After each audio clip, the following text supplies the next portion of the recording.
என்னை தொடர்கிறவர்களுடைய அக்கிரமம் என்னை சூழ்ந்து கொள்ளும்.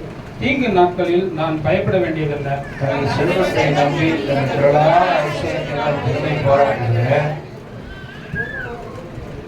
ஒருவனாவது தன் சகோதரனின் அழிவை காணாமல் இனி என்றென்றைக்கும் உயிரோடு இருக்கும்படி அவனை மீட்டுக் கொள்ளும். அவன் நிமித்தம் மீட்டும் பொருளை தேவனுக்கு கொடுக்கவும் மாட்டாதே.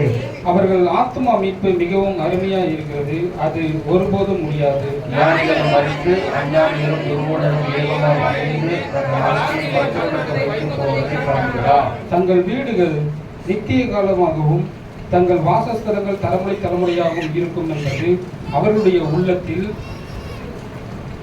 அபிப்பிராயம். அவர்கள் தங்கள் நாமங்களை தங்கள் நிலங்களுக்கு தரிக்கிறார்கள்.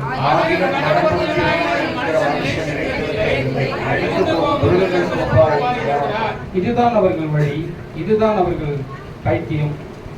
ஆகிலும் அவர்கள் சந்ததியார் அவர்கள் சொல்லை மெச்சிக் கொள்கிறார்கள்.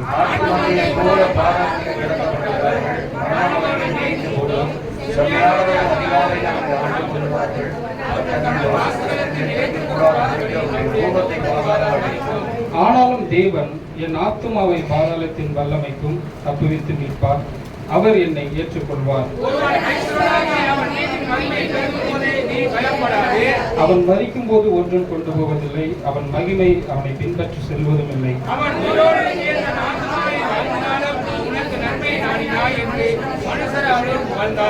அவன் என்றென்றைக்கும் வெளிச்சத்தை காணாத தன் பிதாக்களின் சந்ததியை சேர்வான்.